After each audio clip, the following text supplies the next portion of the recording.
හැම දිනාටම තෙරුවන් සරණයි. අද 2021 වර්ෂයේ පෙබරවාරි මාසයේ 26 වෙනි සිකුරාදා ශ්‍රී ලංකා වේලාවෙන් සවස් 2:00ට අපි එකතු වෙන්නේ යමක ප්‍රකරණ ග්‍රන්ථ රත්නයෙන් කොටසක් සාකච්ඡා කරන්නයි. අපි මුලින්ම තෙරුවන් සරණ ගිහිල්ලා සාකච්ඡාව ආරම්භ කරමු.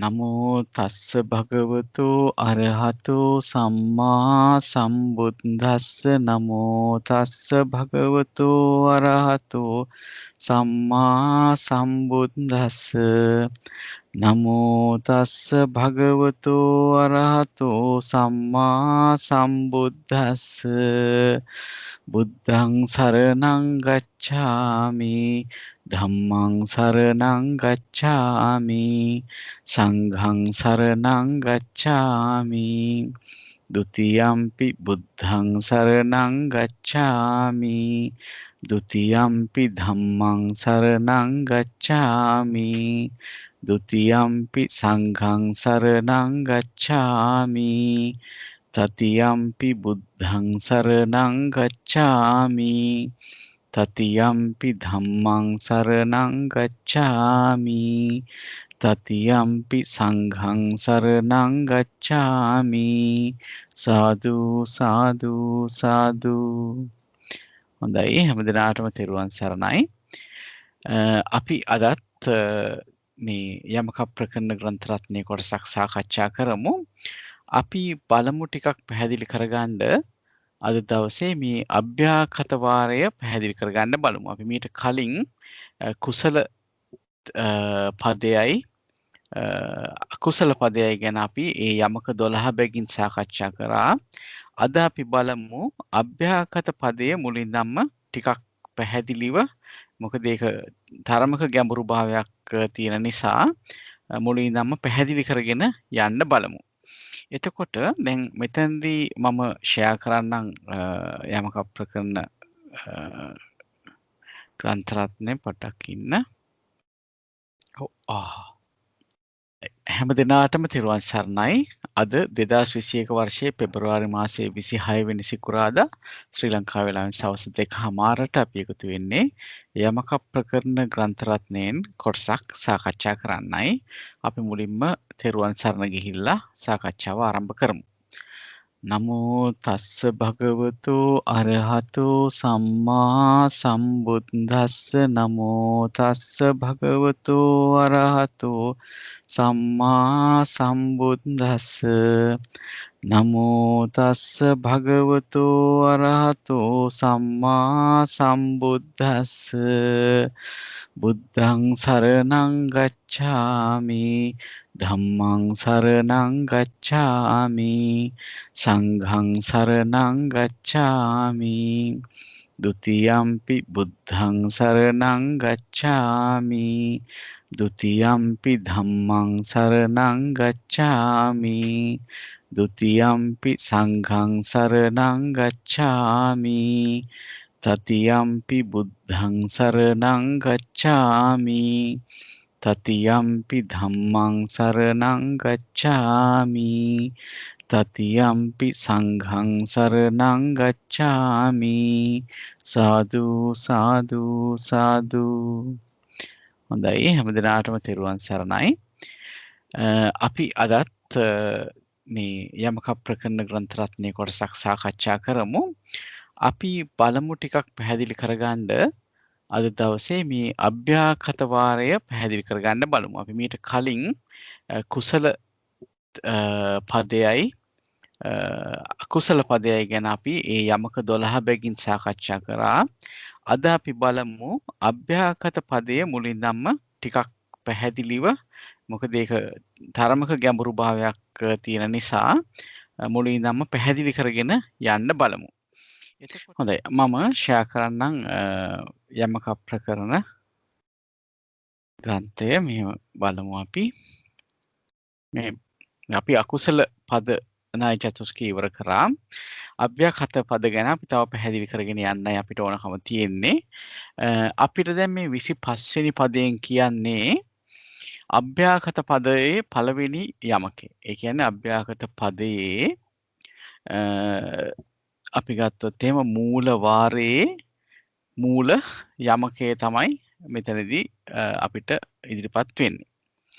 එතකොට මේකෙදි කියනවා ඒකේචි අභ්‍යාකතා ධම්මා සබ්බේතේ අභ්‍යාකත මූලාති. ඒක තමයි මේ යමකේ තියෙන අනුලෝම පුච්ඡාව.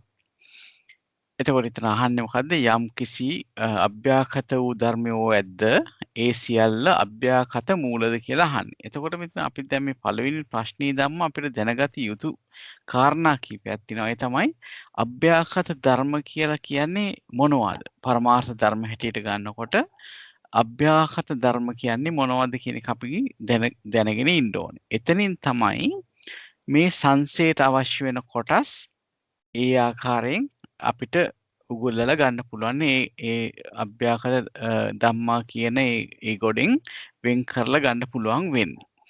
දැන් අපි ගත්තොත් එහෙම අභ්‍යාකත ධම්ම කියනකොට මූලික වශයෙන්ම අපි ඉහළ මට්ටමින් කතා කරනවා. ඒ කියන්නේ පොදුවේ කතා කරනවා චිත්ත චෛතසික රූප නිර්වාණ කියන කොටසෙන් සිත් වශයෙන් ගත්තාම අපි අභ්‍යාකත කියලා කියන්නේ එතකොට කුසලත් නොවන අකුසලත් නොවන කියන අර්ථයෙන් අභ්‍යාකත කියලා කියන්නේ. එහෙමනම් සිත් හැටියට ගන්නකොට අපිට තියෙනවා ඔය කුසල සිත් අකුසල සිත් කියන එකට හැරෙනකොට තියෙනවා විපාක සිත් ක්‍රියාසිත කියලා කොටසක් තියෙනවා. එතකොට විපාක සිත් ක්‍රියාසිත. ඒ වගේම දැන් විපාක සිත් තුළ යෙදෙන චෛතසික ධර්ම ගත්තත් ඒවත් අභ්‍යාකතයි. ඒ වගේම ක්‍රියාසිත තුළ යෙදෙන චෛතසික ධර්ම ගත්තත් ඒවත් අභ්‍යාකතයි. ඊට පස්සේ සියලුම රූප ධර්ම ගත්තත් ඒවත් අභ්‍යාකතයි. කුසල අපි රූපයකට කුසල හෝ අකුසල කියලා කියන්නේ නැහැ. කියන්න බෑ එහෙම. ඒක නිසා සියලුම රූප අභ්‍යාකතයි. ඒ වගේම නිර්වාණ ධාතුව ගත්තත් නිර්වාණ ධාතුවත් කුසලවත් අකුසලවත් කියන්න බෑ. ඒක අභ්‍යාකතයි. ඉතින් මූලික වශයෙන් ගත්තාම විපාක ක්‍රියා කියන තැන්වල තියෙන චිත්තෝත්පාදය කියනවා. විපාක ක්‍රියා චිත්තෝත්පාද කිව්වම සිතුත් චෛතසික ධර්මත් ඇතුළත් වෙනවා. ඒතර විපාක ක්‍රියා චිත්තෝත්පාද ටිකක් වෙනවා. ඒ වගේම රූප ධර්ම සියල්ලක්මත් වෙනවා. නිර්වාණ ධාතුවත් තියෙනවා. හැබැයි මේ ප්‍රශ්නයට උත්තර දෙනකොට මේ යමකේ තියෙන අනුලෝම පුච්චාවට උත්තර දෙනකොට අපි දැනගෙන ඉන්න ඕනේ ඊට එහා ගිය කාරණා ටිකක් දැනගෙන ඉන්න ඕනේ. හැබැයි මේ පළවෙනි ප්‍රශ්නයට අපිට ඒ තරම්ම දැනුමක් අවශ්‍ය නැති වුණත් අපි ඊළඟ තැනට යනකොට මේ අභ්‍යාකත මූලයෙන් ඒක මූල වෙනවා කියන තැනට යනකොට තමයි ලොකු බෙදීමකට භාජනය වෙච්ච අභ්‍යාකත ධර්ම ගැන සම්පූර්ණ අදහසක් ඇති කරගන්න ඕනේ. එතකොට දැන් අපි බැලුවොත් එහෙම දැන් අපි අභ්‍යාකත ධම්ම කියන තැන අපි කිව්වා විපාක ක්‍රියා කියන චිත්තෝත්පාද ටිකයි සියලුම රූප ධර්ම ටිකයි ඊට පස්සේ නිර්වාණ ධාතුවයි කියලා. එතකොට මේ මොනවද අභ්‍යාකත මූල කියලා කියන්නේ? අභ්‍යාකත මූල කියලා කියන්නේ විපාක ක්‍රියා කියන සිත්වල යම් යෙදෙන්නා වූ අලෝභ, අදෝස, අමෝහ, ලෝභ, දෝස, මෝහ කියලා මොන හරි තියෙනවා නම් ඒ ටික. නමුත් අපි දන්නවා මේ විපාක ක්‍රියා කියනකොට අලෝභ, අදෝස, අමෝහ යෙදුනට ලෝභ, දෝස, මෝහ කියන එක යෙදෙන්නේ නැහැ. හේතුව තමයි අකුසල් චෛතසික යෙදෙන්නේ අකුසල් සිත්වල. අපි දැන් මේ කතා කරන්නේ අභ්‍යාකත ධර්ම කියන කුසල්වත් අකුසල්වත් නොවිච්ච ධර්මතා ගැන. එහෙමනම් අපිට තේරෙන දෙයක් තමයි මේ අභ්‍යාකත මූල කියන තැනට ලෝභ දෝෂ මෝහ කියන ඒ චෛතසික තුන එන්නේ නැහැ. මුල් හැටියට ඒක ගන්න බැරි ගතියක් අපිට දැන් ඒක පැහැදිලි. ඊළඟට ගත්තාම විපාක සහ ක්‍රියා කියනකොට අපි දන්නවා විපාක කිව්වහම මේ සහේතුක විපාක බෙදන්න පුළුවන් අපිට කොටස් දෙකකට සහේතුක අහේතුක කියලා. එතකොට අහේතුක විපාක ගත්තොත් උදාහරණයක් වශයෙන් ගන්න චක්කු විඤ්ඤාණ උපේක්ෂා සහගත චක්කු විඤ්ඤාණ සිත කුසල විපාක උපේක්ෂා සහගත චක්කු විඤ්ඤාණ සිත ගත්තොත් ඒ අහේතුකයි කියලා කියන්නෙම ඒකේ හේතු යෙදিলা නැහැ කියන හින්දා. එතකොට අපි අහේතුක සිත් 18ම ගත්තොත් එතන තියෙනවා විපාක සිත් තියෙනවා 15ක්. ක්‍රියා සිත් තියෙනවා 3ක්. හැමෝටම මතක ඇති. ඒතර ද්වේපංච විඥාන කියලා අපිට එනවා චක්කු සෝත ගාන ජීවා කාය කියන විඥාන 10. මේ පංච විඥාන දෙගුණයක් වෙනවා. ද්විපංච කියන්නේ 10යි.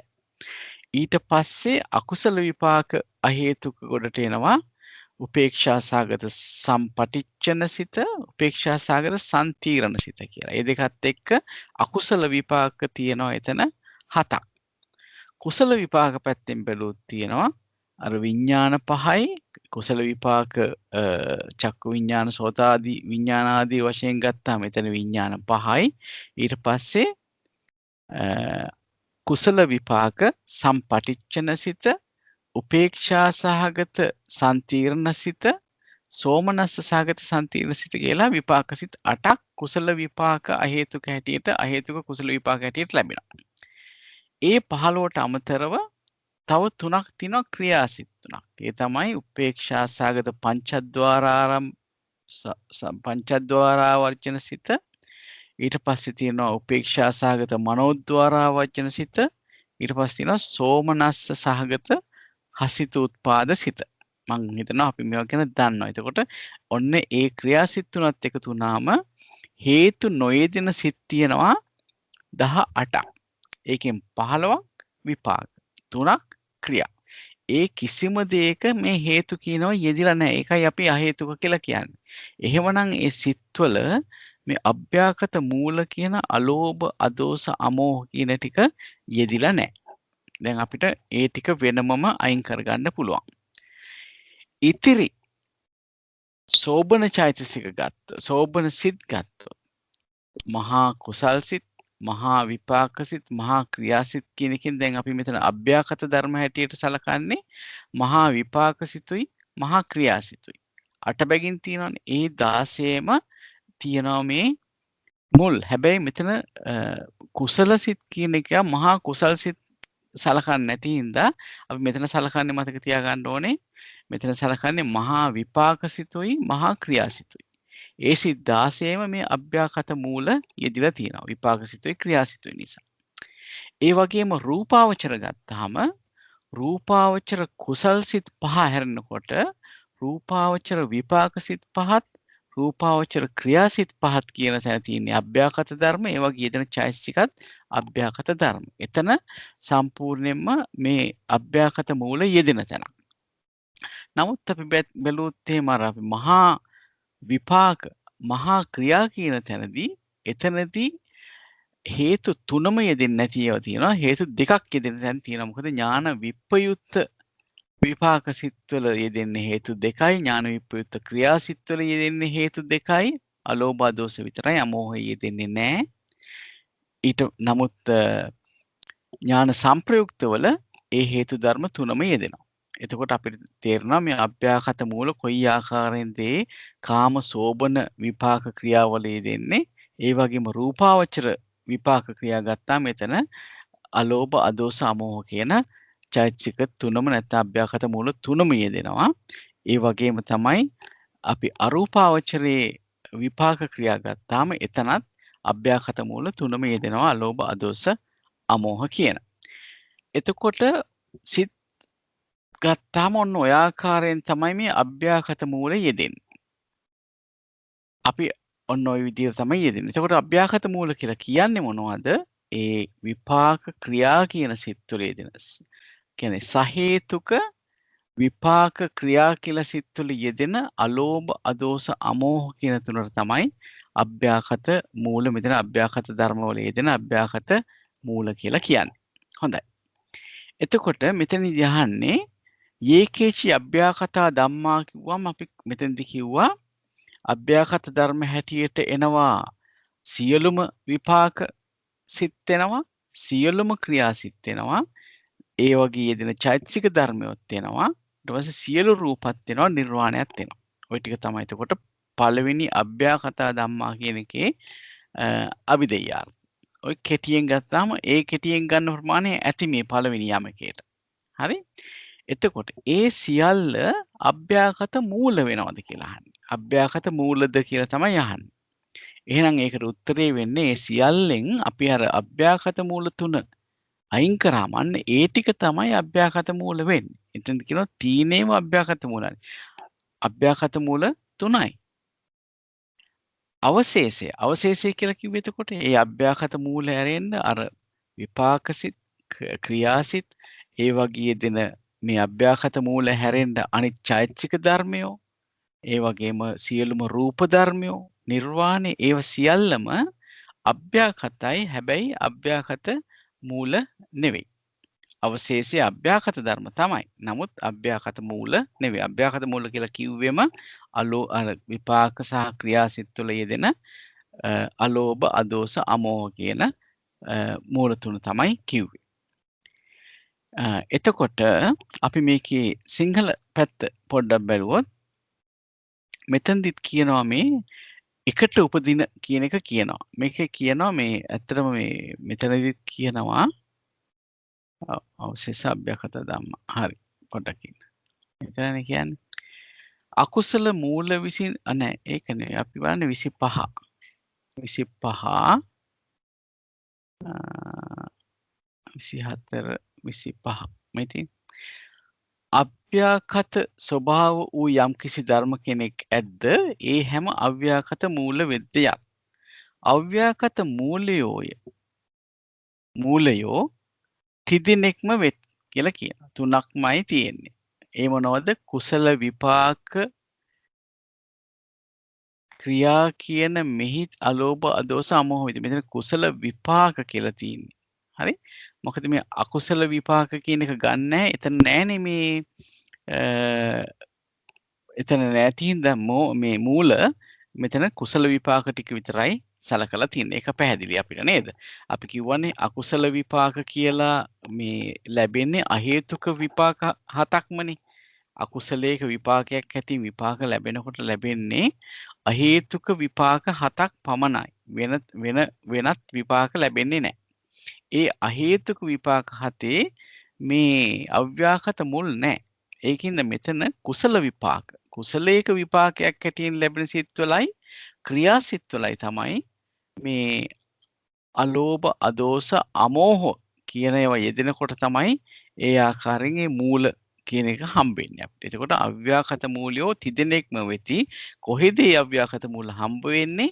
කුසල විපාකවලයි ඊට පස්සේ සහේතුක සිත්වල තියෙන සහේතුක ක්‍රියාසිත්වලයි තමයි මේක හම්බ වෙන්නේ. ඒක පැහැදිලිද? ඒ කියපු ටික පැහැදිලිද හැමෝටම? ගමනු පැහැදිලි මට. ගමනු මහත්මයාට පැහැදිලිද? පැහැදිලි. අනිත් අයත් මම හිතනවා පැහැදිලි ඇති කියලා හේමන්ත මහත්මයා පැහැදිලි වුණා. හොඳයි චිරාශි මහත්මයා පැහැදිලි නේද? හොඳයි. එතකොට අපි යනවා ඔව් හොඳයි. එහෙමනම් අපි යනවා මේ 25 වෙනි යමකේ කියන්නේ අභ්‍යාගත පදේ පළවෙනි යමකේ. දැන් අපි යනවා පටිලෝම පුච්චාවට. පටිලෝම පුච්චාවේ අහන්නේ යේවාපන අභ්‍යාගත මූලා සබ්බේතේ ධම්මා අභ්‍යාගතාති. යම්කිසි අභ්‍යාගත මූලයෝ ඇද්ද ඒ සියල්ල අභ්‍යාගතද කියලා අහනවා. එතකොට දැන් බලන්න අභ්‍යාගත මූල කියලා කියන්නේම මේ අභ්‍යාගත සිත්වල යෙදෙන මූල තුනනේ. අලෝභ අදෝස අමෝහ කියන මූල තුන. එහෙමනම් අභ්‍යාගත සිත්වල යෙදෙනවා නම් ඒවා අනිවාර්යයෙන්ම අභ්‍යාගත වෙනවා. ඒක නිසා මේකට උත්තරේ හම්බ වෙනවා ආමන්තා කියලා. එතකොට මේක සාමාන්‍යයෙන් අපිට තරමක පහසුවක් තිබුණා වැඩිපුර බෙදා දක්වන්න නැතුව මේ අභ්‍යාගත ධර්ම කියන එක අපිට පහසුවෙන් විසඳන්න පුළුවන්කම තියෙනවා. නමුත් අපි ඊළඟ යමකයට ගිහාම ඒ කියන්නේ අභ්‍යාගත පදයේ මූල වාරයේ ඒක මූල යමකයට ගියොත් මූල ණය නේද? මූල ණයේ ඒක මූල යමකයට ගියොත් එහෙම අපිට තේරෙන දෙයක් තමයි අපි අපව කිව්වොත් අභ්‍යාගත පදයේ මූල වාරයේ මූල ණයේ ඒක මූල යමකේ.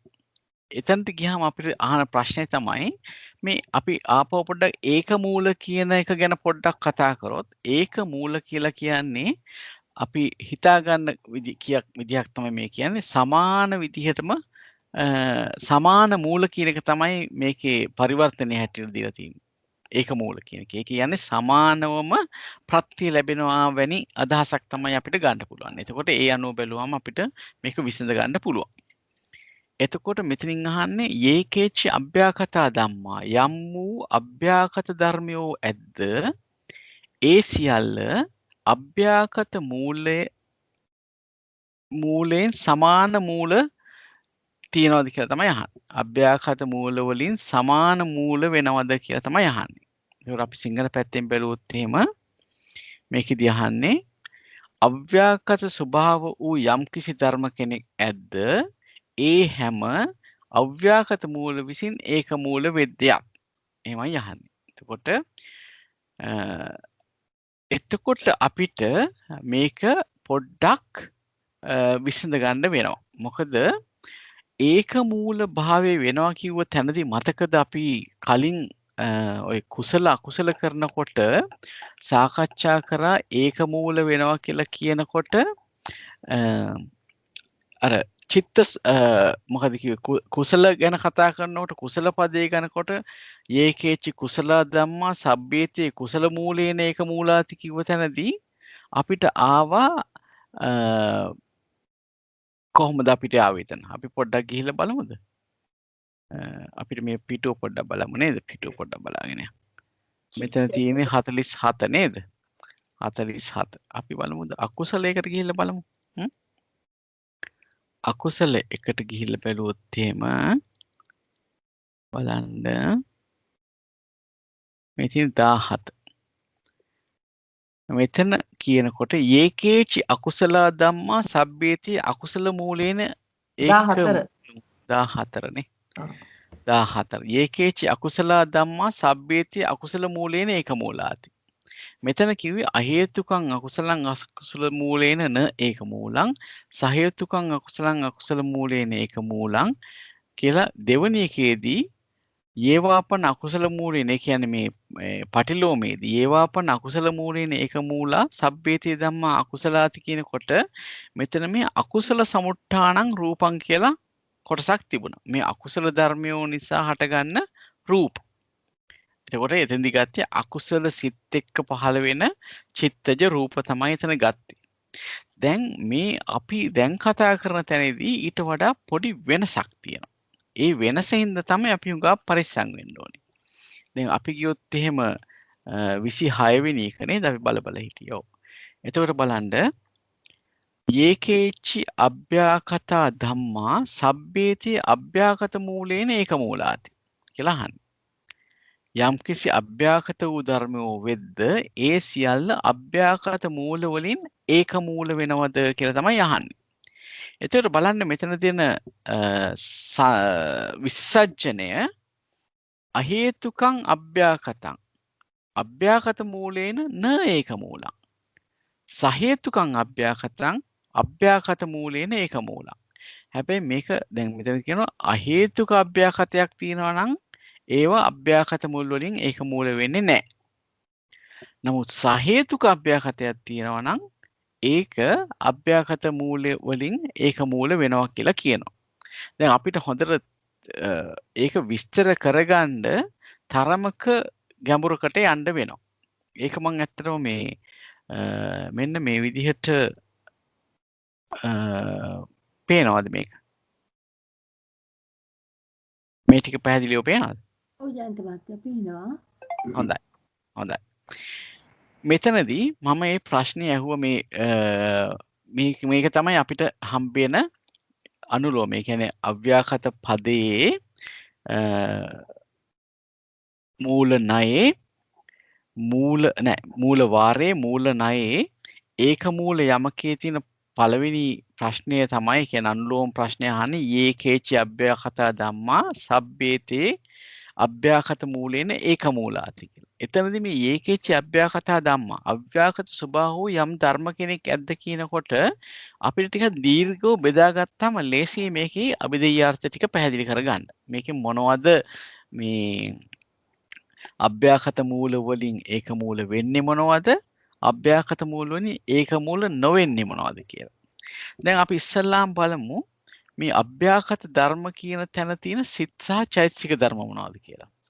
එතකොට අපි ගත්තොත් එහෙම බලන්න අපි අහේතුක සිත් වලින්නේ ගත්තොත් අපි මුලින්ම ගත්තොත් අහේතුක සිත් නේ ඒකනේ ඉස්සලාම එන්නේ මොකද අපි යන්නේ අකුසල අහේතුක කාමසෝබන ඊට පස්සේ රූපාවචර අරූපාවචර ඔය ආකාරයෙන් යන්නේ.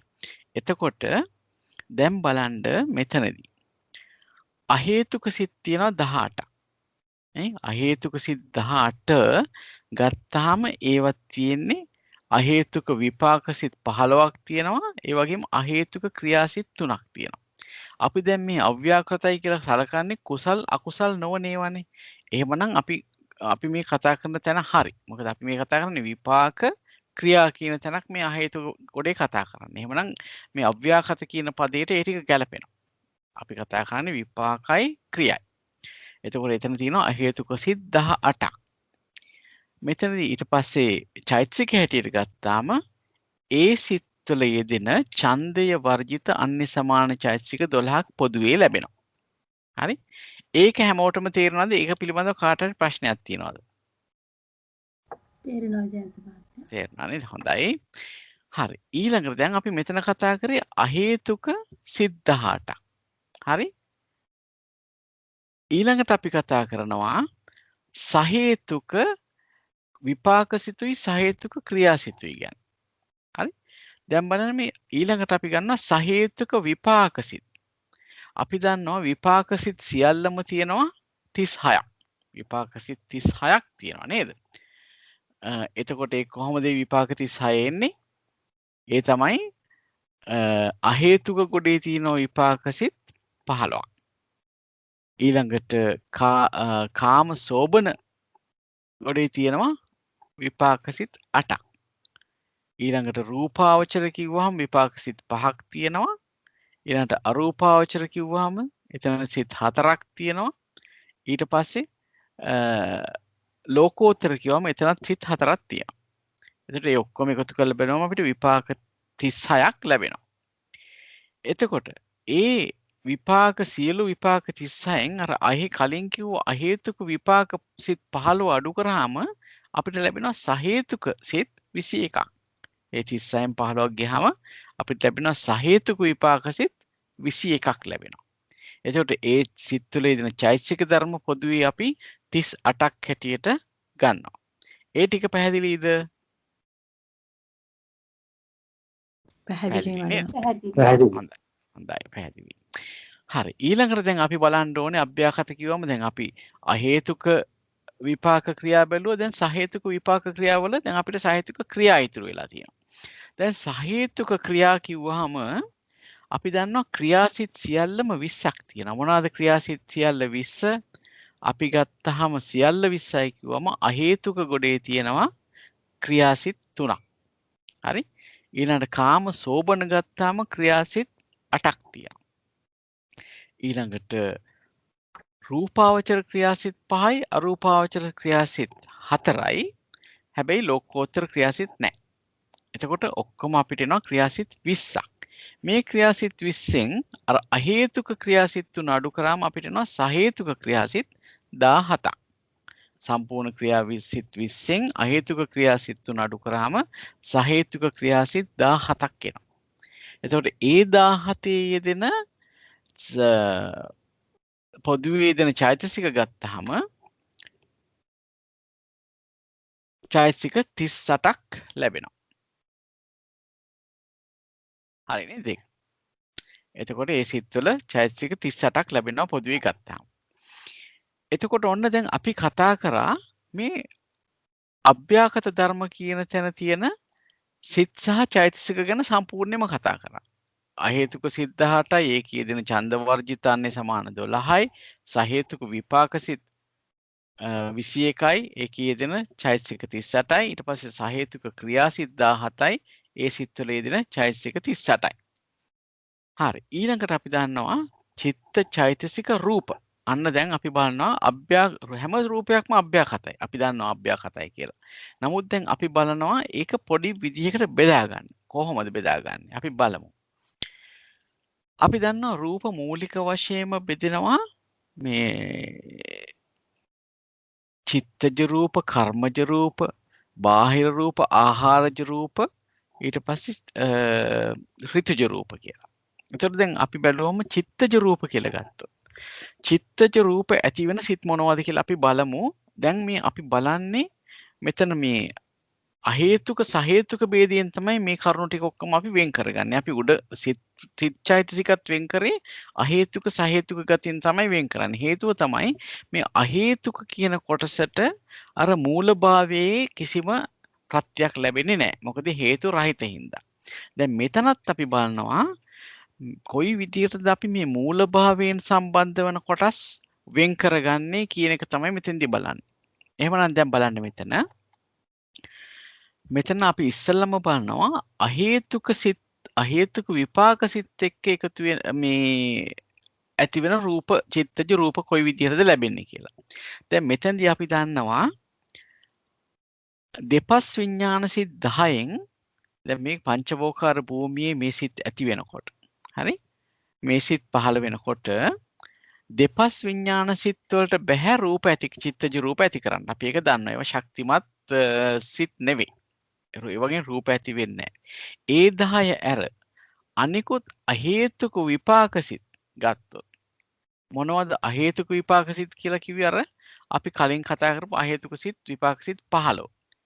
ඒ 15ත් ඒ වගේම අහේතුක ක්‍රියාසිත මොනවද අහේතුක ක්‍රියාසිත කියන්නේ පංචද්වාරාවජ්ජන මනෝද්වාරාවජ්ජන හසිතුත්පාද කියන ඒ සිත් ගත්තොත් ඒ සිසුත් එක්ක ඇති වෙන චිත්තජ රූප තමයි අපි එතකොට ඔය අහේතුක සිත් නිසා ඇතිවන චිත්තජ රූප හැටියට ඔන්න අපිට හම්බ වෙන්නේ. අහේතුක කිව්ව තැන දෙපස් විඥාන තිබුණා ඒකෙන් රූප ඇති වෙන්නේ නැහැ. නමුත් ඉතිරි අහේතුක විපාක සිත් ටිකත් ඒ වගේම ඒ අහේතුක ක්‍රියා තුනත් සමග එකට ඒක ඇති වෙනකොට එකටම උපදින චිත්තජ රූප ටික අපිට ලැබෙනවා මේ චිත්තජ රූප යටතේ. හරි? ඊළඟට අපි බැලුවොත් එහෙම ඔය අහේතුක කොටස හැරෙන්න සහේතුක සිත් ගත්තොත් සහේතුක සිත් කියලා ගන්න වෙන්නේ මොනවද? කුසල් සිත් සහේතුකයි නේ. ඒ කියන්නේ අලෝභ දෝස මොහ කියන චෛතසික ධර්ම යෙදෙනවා. අවම වශයෙන් දෙකක් ඕන් තුනක් හෝ යෙදෙනවා නේ. ත්‍රි හේතුක නම් තුනක්, ද්වි හේතුක නම් දෙකක් යෙදিলা කුසල් සිත් පහළ වෙන්නේ. අන්න ඒ කුසල් සිත් පහළ වෙනකොට කොහෙද පහළ වෙන්නේ? පංචවෝකාර භූමියේ පහළ වෙනකොට. ඒ වගේම අකුසල් සිත් පහළ වෙනකොට. අකුසල් සිත් පහළ වෙනකොටත් අපිට ලෝභ දෝස මෝහ කියන මූල ඒ සුදුසු පරිදි යෙදෙනවා නේද? ලෝභ සිත් වල නම් ලෝභ මෝහ යෙදෙනවා. ලෝභ මෝහ යෙදෙනවා. ද්වේෂ සිත් වල නම් දෝස මෝහ යෙදෙනවා. මෝහ මූල සිත් වල නම් මෝහ යෙදෙනවා. ඒ අකුසල් සිත් වලිමුත් ඒ වගේම අරහත් චුති චිත්තය හැර අනිත් සියලුම සහේතුක විපාක සහ ක්‍රියාසිත ගත්තොත් ඒ වගේ නිතියෙදෙන මේ එතකොට කුසල් සිත් වලින් අකුසල් සිත් වලින් අරහත් චුති චිත්තේ හැර සහේතුක ඉතිරි විපාක සහ ක්‍රියාවලින් මොකද මෙතනදී සහේතුක කුසල් කතා කරා සහේතුක අකුසල සහේතුකයි කුසලුත් සහේතුකයි. එතනදී කුසල් සිත් ගත්තා අකුසල් සිත් ගත්තා ඊළඟට අපිට ඉතුරු වෙන්නේ විපාක ක්‍රියා. එතකොට ඒ අරහන්ත චුති චිත්තයේ අතහැරුවා මෙතනදී රූප ඇති වෙන්නේ නැහනේ. චිත්තජ රූප ඇති වෙන්නේ නැති තැනක් එතන. එහෙමනම් ඒක අතහැරියම සහේතුක විපාකයි සහේතුක ක්‍රියාසිත සමග එකට උපදින චිත්තජ රූප. එතකොට කුසල් සිත් වලින් ඇති වෙන චිත්තජ රූප, අකුසල් සිත් වලින් ඇති වෙන චිත්තජ රූප, අරහන්ත චුති චිත්තයේ හැර අනෙක් සහේතුක විපාකත් සහේතුක ක්‍රියාත් එක්කත් ඇති වෙන චිත්තජ රූප ටික ගත්තාම චිත්තජ රූප ටික සම්පූර්ණ වෙනවා. එතකොට චිත්තජ රූප කියන ටික අපි දැන් අහේතුක සිත් වලින් ඇති වෙන චිත්තජ රූපත් ගත්තා. මේ සහේතුකව සහේතුක සිත් වලින් ඇති වෙන චිත්තජ රූප ටිකත් ගත්තා. එතකොට අපි චිත්තජ රූප කියන කොටස ඉවරයි. ඊළඟට මෙතන විශේෂ දෙයක් කියන්නේ මේ අරූප විපාක හතර ඇර නේද? නෑ මෙතන පංචවෝකාර භූමියේ පහළවන කියලා ගත්තේ අපි. පංචවෝකාර ඔව් මෙතන සහේතුක විපාක ගන්නකොට ගන්න වෙනවා මේ අරූප විපාක හතර ඇර මම මේක විශේෂයෙන් සඳහන් කරේ නැහැ මේ පංචවෝකාර භූමියේ පහළ වෙන කල්හි කියලා කිව්ව හින්දා. ඔබතුමිය හරි. එතකොට සහේතුක විපාක සිත් අපි ගන්නකොට චිත්තජ රූප උපදින්නේ නැත්තේ දෙපස් විඥාන 10න් උපදින්නෙත් නැහැ. ඒ වගේම අරූප විපාක සිත් වලින් උපදින්නෙත් නැහැ. මොකද අරූපේ විපාක ලැබෙන්නෙම අරූප තලයේ. අරූප තලයේ ප්‍රතිසන්දීත තමයි මුලින්ම අහේතුක විපාක ලැබෙන්නේ. ඊට පස්සේ ඒවා භවාංග චුති හැටියට දක්වා යනවා. ඔබතුමී බොහොම හොඳයි ඒක මතක් කරපු එක. එතකොට මේ සහේතුක විපාක කියලා කිව්වේ එතන ගන්නකොට ගන්න වෙනවා අර අරූප භූමිය නැත්නම් අරූපාවචර විපාක සිත් හැර කියන ටික ගන්න වෙනවා. මම ඒක මතක තියාගන්න. අපි මේක අපි අප්ඩේට් කරන්නත් පුළුවන් ඒ ආකාරයෙන්. අපි ඒක මතක තියාගමු දැනට. කුසල් සිත් අකුසල් මෙතන අව්‍යාකෘතවලදී මෙතන මේ කුසල් සිත් අකුසල සිතුත් ගත්තේ ඇයි කියලා එක්ස්ප්ලেইন කරන්න. නෑ මේ සිත් සමග එකට උපදින චිත්තජ රූප ටික විතරයි ගන්න. අපි මේ චිත්තජ රූප මාත්‍රකාව යටනේ කතා කරන්නේ. එතකොට අර චිත්තජ රූප මාත්‍ර මේ කුසල් සිත් වලිමුත් අකුසල් සිත් වලිමුත් අකුසල් සිත් වලිමුත් අරහන්ත චුති චිත්තය හැර ඒ වගේම අපිට ගන්න පුළුවන් අර අරූප විපාක අරූපාවචර විපාක හැර සහේතුක විපාකත් ඒ වගේම සහේතුක ක්‍රියාත් සමග කුසල් සිත් වලින් උපදින චිත්තජ රූප අකුසල් සිත් වලින් උපදින චිත්තජ රූප අරහන්ත චුති චිත්තයත් අරහන්ත චුති චිත්තයත් ඒ වගේම අරූපාවචර විපාකත් හැරෙනකොට ඉතිරි විපාක සිතුත් ඒ වගේම ක්‍රියාසිතුත් සහේතුක ක්‍රියාසිතුත් එක්ක උපදින චිත්තජ රූප ටික තමයි මෙතන ගත්තේ. හරි. එතකොට ඔන්න අපි චිත්තජ රූප කොටසක් සම්පූර්ණ කරා. හරි. කර්මජ රූප. කර්මජ රූප ගන්නකොට මොනවද අපිට ලැබෙන්නේ? ඒකත් අපි මේ අහේතුක සම්බන්ධයක් තියෙන ප්‍රතිසන්දි කර්මජ රූපයි සහේතුක ප්‍රතිසන්දි කර්මජ රූපයි හැටියට මේ ප්‍රතිසන්දි කර්මජ රූප තියෙන ටික දෙකට බෙදා ගත්තා. ඒ තමයි අපි දන්නවා අහේතුක ප්‍රතිසන්දි යුගලය කියලා තියෙනවා. මොනවද ඒ? අකුසල විපාක උපේක්ෂා සහගත සම්තිරණ සිතත් ඒ වගේම කුසල විපාක උපේක්ෂා සහගත සම්තිරණ සිතක්. ඒ දෙකම අහේතුක සිත්. එතකොට අපිට එතන අහේතුක කියන්නේ දුගතිය හේතුක සුගතිය හේතුක කියන ප්‍රතිසන්දි ගෙන දෙන්නේ ඒ සිත් දෙකෙන්. එතකොට අපි එතනදී මේ අහේතුක ප්‍රතිසන්දි යුගලය ගත්තා. මොකද එතන හේතු යෙදිලා නැති හින්දා. එතකොට මේ ඒ මූල යෙදිලා නැහැ.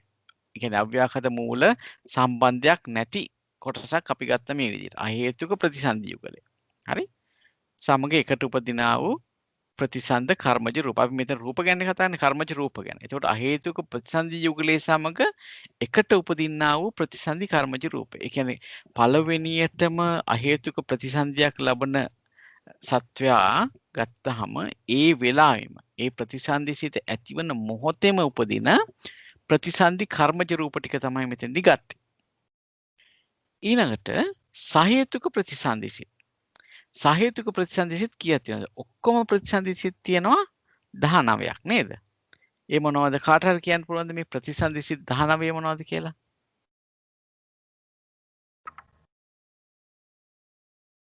කාටද කියන්න පුළුවන්? කාන්තියක් කරන්න පුළුවන්? කාමාවචර කුසල විපාක 8යි. මොනින්දම් පටන් ගන්න ඕනේ. අපි අහේතුක පැත්තෙන් මේ සම්පූර්ණයෙන්ම 19ම නේ අපි. 19ම අහේතුක පැත්තෙන් තමයි යන්නේ. අහේතුක අකුසල විපාක උපේක්ඛාසගත සම්තිර්ණ සිතයි කුසල විපාක උපේක්ඛාසගත සම්තිර්ණ සිතයි. ඒ කියන්නේ අර පටිසන්ධි යුගලයයි කාමාවචර කුසල විපාක 8යි. ඒක 10ක් වෙනවා. රූපාවචර විපාක 5යි අරූපාවචර විපාක 4යි. අන්න හරි. එතකොට ඇත්තටම ගමනකට මේකත් ඇඩ්ජස්ට් වෙන්න ඕනේද කියලා හිතෙනවා. මේ එතකොට සහේතුක ප්‍රතිසන්දි සිත් තියෙනවා 17ක්. හරි? නමුත් එතෙන්දී රූප උපදවන්නා වූ ප්‍රතිසන්දි කර්මජ රූප කියන තැනදී අපිට ගන්න වෙන්නේ අර අරූපාවචර විපාක ටික හැරලා නේද? එහෙම කිව්වම හරියට ශ්‍රීමති මහත්මිය. 13 මෙතන එන්න 13යි. 13යි. හරි? ඊට පස්සේ අපි මෙතන දාමු. මෙතනමුත් අපි අයින් කරමු. මේ 4ක් අයින් කරමු. මම ඒක පස්සේ හදන්නම්. එතකොට සහේතුක ප්‍රතිසන්දි 13 සමග එකට උපදින්නා වූ ප්‍රතිසන්දි කර්මජ රූප. ඒක තේරුණාද? සම්පූර්ණයෙන්ම 19ක් තියෙනවා. නමුත් උඩ දෙක ගත්තොත් ඒක අහේතුක හින්දා ඒකත් අයින් කරා. ඒ වගේම සිත් වශයෙන් ගත්තාම විපාක සිත් 4 අරූපාවචර විපාක සිත් 4ෙමුත් උපදින්නේ නැහැ රූප. ඒකින්ද ඒ හතරත් අයින් කරා. එහෙමනම් ප්‍රතිසන්දි කර්මජ රූප උපදී වෙන සහේතුක ප්‍රතිසන්දි සිත් තියෙනවා 13ක්. අන්න ඒ 13 නිසා ඒ 13ත් එක්කම ප්‍රතිසන්දි ගන්න අවස්ථාවේදී උපදින ප්‍රතිසන්දි කර්මජ රූප ටික තමයි මෙතන එතකොට අපිට මේ හේතු යෙදිච්ච නැත්නම් මූල යෙදිච්ච සහේතුක ප්‍රතිසන්දි සිත් එක්ක ගන්නකොට සලකන්න වෙන්නේ. ඒ කියන්නේ ඒතකොට අපි නැවත වරක් කිව්වොත් කර්මජ රූප ගත්තාම අහේතුක ප්‍රතිසන්දි යුගලයත් එක්ක එකට උපදින ප්‍රතිසන්දි කර්මජ රූප ටිකක් තියෙනවා. සහේතුක ප්‍රතිසන්දි සිත් 13ත් එක්ක එකට උපදින ප්‍රතිසන්දි කර්මජ රූප ටිකක් තියෙනවා. ඒක තේරුණාද හැමෝටම? හරි. මම හිතනවා තේරුණා කියලා. ඊට පස්සේ බලන්න අසඤ්ඤ සත්ත්‍ය කර්මජ රූපය. එතනත් කර්මජ රූපයක් උපදිනවා. මොකක්ද අපි එතන අසඤ්ඤ සත්‍ය උපදින කර්මජ රූපේ හැටියට නම් කරන්නේ? මොන කලාපේද? අපි ඒකට විශේෂ නමක් කියනවා. ඒ ප්‍රතිසන්දීදී ඇති වෙන්නේ මොකද්ද? මතකද? නාවක කලාපය. නාවක කලාප. ඒකට තව වචනයක් අඩු ඉස්සරහට එන්න ඕන. ජීවක නාවක. ජීවිත නාවක. ජීවිත නවක කලාපේනේ. ඔව්. ඒ කියන්නේ සුද්ධාෂ්ටකයයි ජීවිතේන්ද්‍රී රූපයයි. එතකොට ජීවිතේන්ද්‍රී රූපය තමයි එතන ඇත්තටම අපි ඒකාන්ත කර්මජ රූපේ හැටියට කියන ජීවිතේන්ද්‍රී රූපේ තියෙන තමයි එතන සත්වයක් හැටියට අපිට පිළිගන්න පුළුවන් ජීවත් වෙන සත්වයක් ඉන්නවා කියන தත්ත්වයෙන් පිළිගන්න පුළුවන් ඒක නිසා. ඒතර අසඤ්ඤ සත්ත්‍ය කර්මජ රූප කියන එකත් මේ කර්මජ රූප ගොනටම එනවා. ඊළඟට ප්‍රවෘත්ති කර්මජ රූප. මොනවද මේ ප්‍රවෘත්ති කර්මජ රූප කියන්නේ? කාට හරි කියන්න පුළුවන්ද? කාටද කියන්න පුළුවන් ප්‍රවෘත්ති කර්මජ රූප කියන්නේ? දැන් ඔව් කියන්න. දන්නේ හරිද කියලා ප්‍රතිසන්දින් පස්සේ ඒ ජීවිතේන්ද්‍රී තියෙනකම් විපාක දෙන කර්මජ රූප. ප්‍රවෘත්ති කාලේ ඔව් විපාක දෙන කිව්වොත් නිවැරදි නෑ. අපි විපාක කොට ගන්නේ නෑ කර්මජ රූප. මේ ඔව් ඒකේ හරි ඒ අදහස් කරපු දේ හරි. එතකොට දැන් අපි ප්‍රතිසන්දිය ලබන මොහොතේ පටන් මොහොත කියන්නේ අපි හිතමුකෝ දැන් ප්‍රතිසන්දිය ගත්තොත් අපි ප්‍රතිසන්දි සිත අපි කැඩුවොත් එහෙම චිත්තක්ෂණ 3කට. හරි? එතකොට ඔන්න ඉස්සලාම ප්‍රතිසන්දි සිතේ උත්පාදේ එනවා. ඊළඟට ඊට අනතුරුවම තියෙන කුඩා චිත්තක්ෂණයේදී තිතිය. එතකොට දැන් කර්මජ රූප උපදින්නේ කොයි අවස්ථාවේද? ප්‍රතිසන්දී උපාදක්ෂණයේදී. උපාදක්ෂණයේදී තමයි එතකොට ඉස්සෙල්ලාම ප්‍රතිසන්දි කර්මජ රූප ඉපදෙන්නේ. එතකොට තිතියේදී මොකද වෙන්නේ? ඒ තිතියේදී ඔන්න ප්‍රවෘත්ති රූප උපදින්න පටන් ගන්නවා. ඒ තිතිය අවස්ථාවේ ඉඳන්ම දිගටම අර කිව්වා වගේ මේ චුතියට චිත්තක්ෂණ 17කට කලින් වෙනකම්ම හැම කුඩා චිත්තක්ෂණයක් පාසාම ප්‍රවෘත්ති කර්මජ රූප ඉපදෙනවා. අන්න ඒ ටික තමයි ප්‍රවෘත්ති කර්මජ රූප කියලා කිව්වේ. හොඳයි. මොකද චුතියට චිත්තක්ෂණ 10 මොකද චුතිය වෙන අවස්ථාව වෙනකොට කර්මජ රූප සියල්ලම නැති වෙලා යනවා. ඒකට අපි දන්නවනේ චිත්තක්ෂණ 17ක් තියෙනවානේ කර්මජ රූපයක රූප කලාපයක ආයුෂය. එහෙමනම් එතනදී සම්පූර්ණයෙන්ම නැති වෙන්න නම් අවසාන කර්මජ රූප ප්‍රවෘත්ති වශයෙන් ඇති වෙන්න ඕනේ චිත්තක්ෂණයට අර චිත්තක්ෂණ 17ක් කලින්. එතකොට තමයි ඒක නැති වෙලාම යන්නේ චිත්තක්ෂණ 17 වෙනකොට නේද? හොඳයි. එතකොට මෙතනදී ගත්තාම ඔන්න අපි දැන් ඒ ටික තේරුණා. අපිට අහේතුක ප්‍රතිසන්දි යුගලේ නිසා ඇති වෙච්ච කර්මජ රූප ටික අපි තේරුම් ගත්තා. ඊළඟට සහේතුක ප්‍රතිසන්දි සිත් 13 හින්දා ඇති වෙන ප්‍රතිසන්දි කර්මජ රූප ටික අපි තේරුම් ගත්තා. ඊට පස්සේ අසඤ්ඤ සත්‍යයේ කර්මජ රූප තේරුම් ගත්තා. ප්‍රවෘත්ති කර්මජ රූප කියන ටික තේරුම් ගත්තා. ඊළඟට එතනින් ඔන්න කර්මජ රූප කියන ටික ඉවර වෙනවා. ඊට පස්සේ අපිට ගන්න පුළුවන් බාහිර රූප බාහිර රූප කියන්නේ මොනවද? සත්ව సంతාණයෙන් බාහිරව තියෙනවා නම් යම් ගස් ගල් පුටු මේස ඒවා ඔක්කොම බාහිර රූප. ඊට පස්සේ මේ සත්ව సంతානයේ කොටසක් හැදෙනවා ආහාර වලින් ඇති වෙන රූප. ආහාරයක් ගත්තාම ඒක ඕජාව නිසා මේ සත්ව సంతානයේ ආහාරය නිසා රූප කොටස් ඇති වෙනවා. ඒ කියන්නේ අපේ ඇගේ ආහාර ගත්තාම නිතරම වෙන්නේ ඒ ආහාර දිරවනවත් එක්කම ඒ ඕජාව ශරීරගත වෙලා ඒකෙන් රූප ඇති කරනවා. ඒ ආහාරජ රූප. ඊළඟ ඍතුජ රූප කියලා කියන්නේ ඍතුව නිසා මේ සත්ව సంతානයේ ඇති වෙනවා රූප. ඍතුව කියලා කියන්නේ තේජෝ ධාතුව නිසා. ඒක මේ ශරීරයේ නැත්තම් මේ ඒ සත්ව సంతානයේ තුලම තියෙන තේජෝ ධාතුව නිසාත් ඒ වගේම බාහිර තේජෝ ධාතුව නිසාත් මේකේ මේ රූප පහළ වෙන්න පටන් ගන්නවා. ඒවා තමයි ඍතුජ රූප කියලා කියන්නේ. එතකොට ඒ මේ බාහිර රූපයි ආහාරජ රූපයි ඍතුජ රූපයි කියන එකක් කියන ඒ ටිකත් අර මූල වලට සම්බන්ධයක් නැහැ. ඒ අලෝභ අදෝස අමෝහ කියන අභ්‍යාකත මූලවලට සම්බන්ධයක් තියෙන්නේ නැහැ. මොකද මේවා චිත්තචෛතසිකත් එක්ක සම්බන්ධයක් නැති හින්දා. හැබැයි මේ කර්මජ රූප කිව්ව තැන මේ චිත්තචෛතසික වලට සම්බන්ධයක් තියෙනවා. ඒක හින්දායි අපි මේක මේ කළා ගත්තේ. හරි. එතකොට ඔන්න ওই ටික තමයි කර්මජ රූප හැටියට එන්නේ. ඊට පස්සේ අවසානයේදී එනවා අපි ඔන්න දැන් චිත්ත චෛතසික ගැන කතා කරා. ඊට පස්සේ රූප ගැන කතා කරා.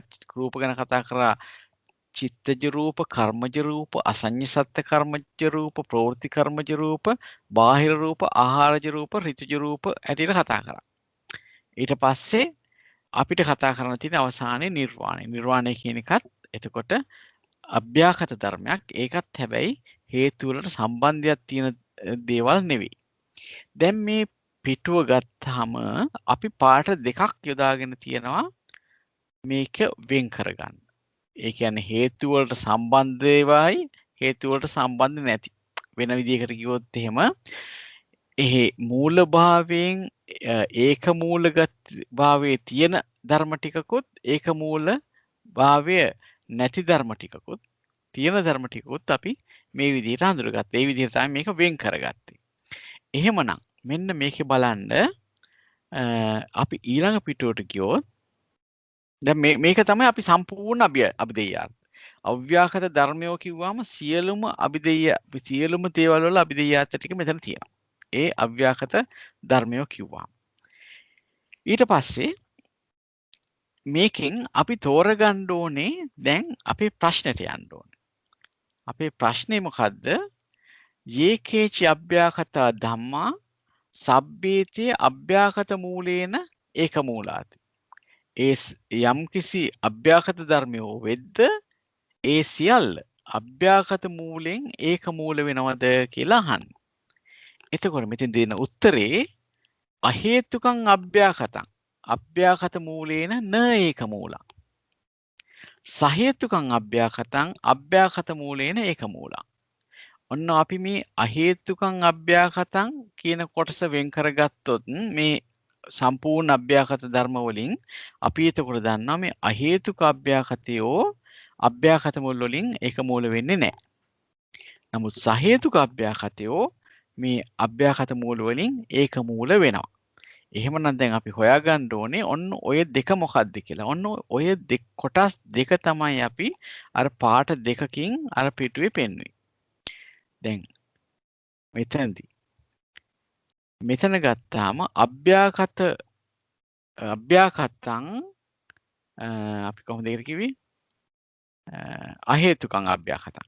අහේතුකං අභ්‍යාකතං අභ්‍යාකත මූලේන න ඒක මූලං කිව්ව ටික අපි මෙන්න මේ පාඩෙන් දැක්කුවා. හරි?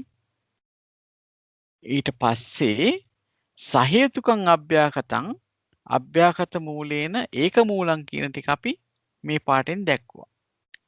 හරි? එතකොට අපි කොහොමද ඊට පස්සේ මෙහෙම ගියොත් ඊළඟ පිටුවට ගියොත් අහේතුකං අභ්‍යාකතං අභ්‍යාකත මූලේන න ඒක මූලං කිව්වහම මෙන්න මේ ධර්ම ටික අරකින් උලුප්පල ගන්න වෙනවා අපිට. ඒ මොනවද? සිත් සහ චෛතසික ධර්ම ගන්නකොට අහේතුක සිත් 18 අභ්‍යාකත මුල් වලින් ඒක මූල වෙන සිත් ටිකක් නෙවෙයි. ධර්මයෝ නෙවෙයි. මොකද ඒ වගේ ඒ අභ්‍යාකත මූල කියනවා යෙදිලා නැහැ. ඒකමයි අපි අහේතුක කියලා කිව්වේ. එතකොට ඒ අහේතුක සිත් 18ම අභ්‍යාකත මූලයෙන් ඒක මූල නොවන ධර්ම. ඒ වගේම ඒ සිත් තුළ යෙදෙන ඡන්ද වර්ජිත අන්‍ය සමාන චෛතසික 12 ගත්තොත් ඒ ටිකත් අභ්‍යාගත මූල වලින් ඒක මූල වෙන්නේ නැති ධර්ම. ඒක තේරුණාද? හොඳයි. මම හිතනවා තේරුණා කියලා. දැන් අපි අනිත් ටික ගත්තොත් මේ අනිත් ටික සහේතුක විපාක සිත් 21යි සහේතුක ක්‍රියාසිත 17යි කිව්වොත් ඒ වගේ අර මූල තියෙනවනේ මේ සහේතුකයිනේ. ඒතකොට අභ්‍යාගත මූල සහිතයි. එහෙමනම් ඒවට ඒ මූල වලින් සමාන මූල තියෙන දැන් නැත්නම් ඒක මූල වෙන ධර්ම තමයි එතන හම්බ වෙන්නේ. මෙතනත් එහෙම. ඒකින්ද අපි අහේතුකං අභ්‍යාකතං කිව්වම මේක විතරමයි ගන්න. අභ්‍යාකත අහේතුකං අභ්‍යාකතං අභ්‍යාකත මූලේන න ඒක මූලං කිව්වම මේ ටික ගත්තා. ඒ වගේම රූප ධර්ම ගත්තත් අපිට ගන්න වෙන්නේ චිත්තජ රූප ගත්තොත් මේ දෙපස් විඥාන සිත් 10 හැර අහේතුක විපාක සිත් සමග සහ අහේතුක ක්‍රියාසිත සමග එකට උපදින චිත්තජ රූප ටික තමයි ගන්න වෙන්නේ අහේතුකං අභ්‍යාකතං අහේතුක මූලේන මේ අභ්‍යාකත මූලේන ඒක මූලං න ඒක මූලං කියන තැනදී. එතකොට මේ දෙපස් විඥාන සිත් 10 හැර අහේතුක විපාක සිත් 10 සමග සහ අහේතුක ක්‍රියාසිත සමග එකට උපදින චිත්තජ රූප වලට අර මූලයෙන් ඒක මූල වෙන භාවයක් නැහැ. එහෙමනම් හැබැයි මෙතන කුසල් සිත් අකුසල් සිත් අරහන්ත චුති චිත්තය හැර සහේතුක විපාක සහ සහේතුක ක්‍රියා සමග එකට උපදින චිත්තජ රූප ගත්තාම මෙතනත් අර මේ අරූපාවචර විපාක ටික අයින් කරන්න ඕනේ. එහෙම ගත්තාම ඒ චිත්තජ රූප වලට අර අභ්‍යාගත මූල වලින් බලපෑමක් තියෙනවා. ඒ මූල ඒක මූල හැටියට ක්‍රියාත්මක වෙනවා. ඒක නිසා මෙතනදීත් අර දෙවනි පදයට කියන්නේ ඊළඟට ගැලපෙන පදේ වෙන්නේ අභ්‍යාගත මූලින න ඒක මූලං වෙනකොට අපිට ගන්න වෙන්නේ චිත්තජ රූප කියලා ගත්තොත් පංචවෝකාරයේ භූමියේ පහළ වෙනකොට මේ දෙපස් විඥාන සිත් 10 හැර අහේතුක විපාක සමග සහ අහේතුක ක්‍රියාසිත සමග එකට උපදින චිත්තජ රූප. ඒක පැහැදිලිද? මම හිතනවා පැහැදිලි ඇති කියලා. පැහැදිලි නැත්නම් අහන්න. පැහැදිලි නේ? හොඳයි. හොඳයි. ඊට පස්සේ අපි යනවා ඔන්න අපි දැන් චිත්තජ රූප වලිමුත් මේ කොටස් දෙකෙන් අපිට අවශ්‍ය අහේතුකං අභ්‍යාකතං අභ්‍යාකත මූලේන න ඒක මූලං කියන තැන හොයාගත්තා. ඊට පස්සේ දැන් අපි යනවා කර්මජ රූප වලට. දැන් කර්මජ රූප බලන්න කර්මජ රූප වලදී අහේතුක ප්‍රතිසන්දි යුගලයේ ගත්තොත් අහේතුක ප්‍රතිසන්දි යුගලයේ සමග එකට උපදින ප්‍රතිසන්දි කර්මජ රූප. ඒ කියන්නේ සුගතිය හේතුකයක් වෙන්න පුළුවන්, දුගතිය හේතුකයක් වෙන්න පුළුවන්. එතනදී ඒ ප්‍රතිසන්දියත් එක්කම ඇතිවෙන කර්මජ රූප. ඒ ප්‍රතිසන්දි සිතේ නෑනේ හේතු යෙදිලා. එහෙමනම් ඒ හේතු වලින් මේ කර්මජ රූප වලට කිසිම ඒක මූලික භාවයක් ලැබෙන්නේ නැහැ. එහෙමනම් අපිට ඒ ටික ගන්න පුළුවන් අර න මේ ඒක මූලේන නෑ අභ්‍යාගත මූලේන න ඒක මූලං කියන ටිකට ගන්න පුළුවන්. ඒ වගේම මේ ටිකත් අසඤ්ඤ සත්ත්‍ය කර්මජ රූපේ බැලුවොත් එහෙම එතන සිතක් ඇති වෙන්නෙම නෑනේ. අසඤ්ඤ සත්ත්‍ය එහෙනම් මූල වලින් ඒක මූල භාවය ලැබෙන්නේ නෑ අසඤ්ඤ සත්ත්‍ය කර්මජ රූප වලට. ඒ වගේම මේ ප්‍රවෘත්ති කර්මජ රූප කියන එකට සිත් එක්ක ඇත්තටම සම්බන්ධයක් නෑ ප්‍රවෘත්ති කර්මජ රූපවල. අපි සාමාන්‍යයෙන් කියන සෑම කුඩා චිත්තක්ෂණයක් පාසාම ඇති වෙනවා කියලා. ඒකෙන් කියන්නේ ඒ සන්තතිය චුතිසිතට සිත් 17ක් කලින් වෙනකම්ම එක දිගටම 15 වෙවි යනවා කියන එකයි. ඒ ඇරුණාම සිත්වලට සම්බන්ධයක් නැහැ ප්‍රවෘත්ති කර්මජ රූපවල. ඒකින්ද ඒ ටිකත් අපිට ගන්න වෙනවා අර මේ අභ්‍යාගත මූලේන න ඒක මූලං කියන කොටසට. ඒ වගේම බාහිර රූප, ඒ කියන්නේ චිත්ත සංතානයෙන් බාහිරව තියෙන රූප, ඒ වගේම ආහාරජ රූප, ආහාරය නිසා ඇති වෙන රූප, ශරීරයේ ඇති වෙන රූප, ඍතුව නිසා ශරීරයේ ඇති වෙන රූප ගත්තොත් ඒ ටිකත් මේ හේතුත් එක්ක නැත්තම් මේ මූලත් එක්ක අභ්‍යාගත මූල එක්ක කිසිම සම්බන්ධයක් නැහැ. ඒකේ ඒක මූල භාවයක් ලැබෙන්නේ නැහැ. එහෙමනම් අපි ඒ ටිකත් ගන්න වෙනවා අහේතුකං අභ්‍යාගතං අභ්‍යාගත මූලේන න ඒක මූලං කියන කොටසට ගන්න වෙනවා. හරි. එතකොට අපි ගියොත් ඊළඟ පිටුවට රූප හැටියට ගත්තාම චිත්තජ රූප වලට ගත්ත මේ කොටස දෙපස් විඥානයේ හැර අහේතුක විපාක සිත් සමග ඇති වෙන අහේතුක ක්‍රියා සමග ඇති වෙන චිත්තජ රූප ටික කර්මජ රූප හැටියට මෙහෙම ගත්තා. අහේතුක ප්‍රතිසන්දි යුගලයත් එක්ක ඇති වෙන කර්මජ රූපයයි ඊළඟට අසඤ්ඤ සත්‍ය කර්මජ රූපයයි ප්‍රවෘත්ති කර්මජ රූපයයි කියන කොටස් ටික ගත්තා. මේවා කුසල් මුල් වලින් ඒක මූල භාවයේ නොලබන අභ්‍යාගත ධර්ම හැටියට. ඒ වගේම බාහිර රූප, ආහාරජ රූප, ඍතුජ රූප ටිකනත් ගත්තා. ඒ වගේම නිර්වාණය කියන එකත් මේ අභ්‍යාගත මුල් වලින් ඒක මූල නැති ධර්මයක්. ඒකින්ද නිර්වාණයත් ගත. නිර්වාණය කියන තැන ඇත්තටම කිසිම ප්‍රත්‍යයකින් හැදිච්ච නැති තැනක් නෙමෙයි නැති දෙයක් නේ නිර්වාණය කියලා කියන්නේ. කියන්නේ කිසිම ප්‍රත්‍යයකින් හටගත්තේ නැති හින්දාමයි අපි ඒකට අසංකත ධාතුව කියලා කියන්නේ. එහෙමනම් ඒකට කිසිම විදිහට මූල භාවයෙන්වත් කොයි විදිහකින්වත් කිසිම දෙයක් ප්‍රත්‍ය වෙන්න විදිහක් නැහැ. එහෙනම් ඒකත් අපි මෙතනට ගත්තා. ඔන්න එතකොට අපි මෙන්න මේ අහේතුකං අභ්‍යාකතං අභ්‍යාකත මූලේන න ඒක මූලං කියන කොටස අපි හොයාගත්තා. දැන් ඊළඟට තියෙනවා මොකද තියෙන්නේ? සහේතුකං අභ්‍යාකතං අභ්‍යාකත මූලේන ඒක මූලං. දැන් ඒ ටික හොයාගන්න ඕනේ. එතකොට සම්පූර්ණ අර අභ්‍යාකත කිව්ව ධර්ම ටිකෙන්ම අර අහේතුකං අභ්‍යාකතං කියන ටික අයින් කරාම ඉතුරු ටික සහේතුකං අභ්‍යාකතං කියන ටික සේරම අභ්‍යාකත මූලේන ඒක මූල වෙනවා. ඒ මොනවද කියලා බැලුවොත් එහෙම සහේතුකං අභ්‍යාකතං අභ්‍යාකත මූලේන ඒක මූල. මොනවද මේ සහේතුක අභ්‍යාකත කියලා කියන්නේ? සහේතුක විපාක සිත් 21යි ඒ වගේ දෙන චෛතසික 38යි. චෛතසික හැටියට ගත්තොත් සිත් සහ චෛතසික ධර්ම. ඒ වගේම සහේතුක ක්‍රියා සිත් 17යි ඒ සිත් වල දෙන චෛතසික 38යි. ඔන්න එතකොට මේ ටික සහේතුකං අභ්‍යාකතං. ඒවට මේ අභ්‍යාකත මූල වලින් ඒක මූල වෙනවා.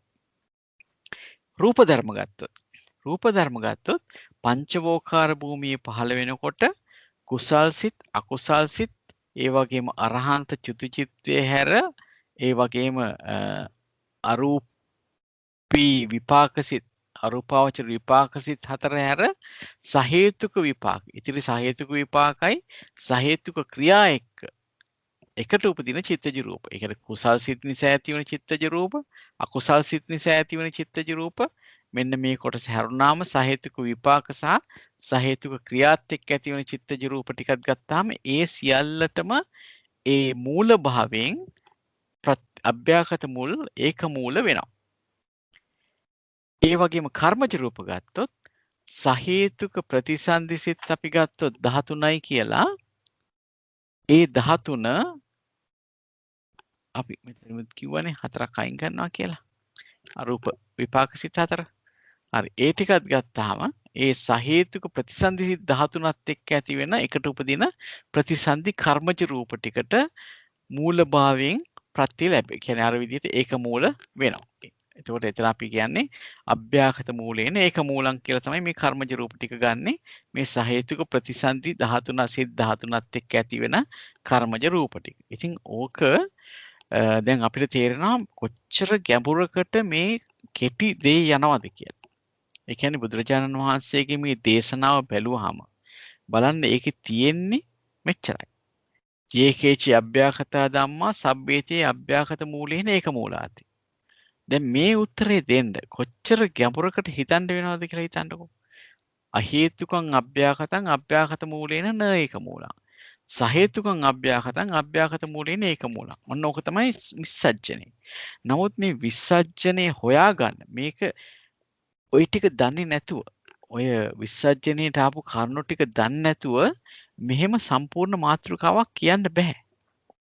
ඒව දැනගෙනමයි ඒ තරමට ඥානය බුදුරජාණන් වහන්සේගේ සර්වඥතා ඥාණයෙන් කොච්චර දේවල් දැකලාද මේවා දේශනා කළා තියෙන්නේ කියන එක තේරෙනවා. එතකොට කාටවත් කොතනකවත් පැටලෙන්න ඉඩක් නැතුව සම්පූර්ණයෙන්ම දේශනාව පැහැදිලි. කිසිම තැනක ගැටෙන්න තැනක් නැහැ, පැටලෙන්න තැනක් නැහැ. මේ ටික ඉගෙන ගත්තාම අපිට හොඳටම මේ ධර්මතා ගැන අවබෝධයක් ලැබෙනවා. එතකොට අපි ඔය දැන් කතා කරේ මේ අභ්‍යාකත මූල වලින් ඒක මූල වන අවස්ථාවේදී අපි කතා කරේ අනුලෝම පුච්ඡාවයි අනුලෝම පුච්ඡාවේ විස්සජ්ජනය. ඊළඟට පටිලෝම පුච්ඡාව.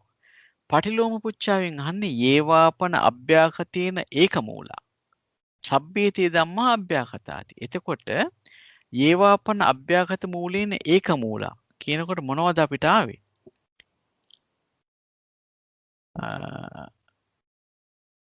මේ බලන්න. අභ්‍යාකත මූලේන ඒකමූලා. ඒවාපන අභ්‍යාකත මූලේන ඒකමූලා කියලා ගත්තාම මෙන්න මේ ටික ආවේනේ. මේ සියල්ල මොනවාද? මේ සහේතුක විපාක සිත් 21ක් ආවා, චෛතසික 38යි, සහේතුක ක්‍රියා 17යි. මෙතන විපාක ක්‍රියා ඊළඟට ඒ සහේතුක චිත්තජ රූප ධර්ම ටික. එතකොට ඒ සහේතුක ප්‍රතිසන්දිස් 13න් ඇති වෙන කර්මජ රූප ටික ගත්තාම බලන්න ඒවා අභ්‍යාකත මූලෙන් ඒක මූල වෙන ධර්මතා. ඒ සියල්ල අභ්‍යාකතද? ඔව් අනිවාර්යයෙන්ම අභ්‍යාකතයි. මොකද මෙතන තියෙන්නේ විපාක ක්‍රියා චිත්තජ රූප හරි කර්මජ රූප ඒවා සියල්ලම අභ්‍යාකතයි. එතකොට අපිට උත්තරේ ලැබෙනවා ඒකට ආමන්තා කියන උත්තරේ ලැබෙනවා.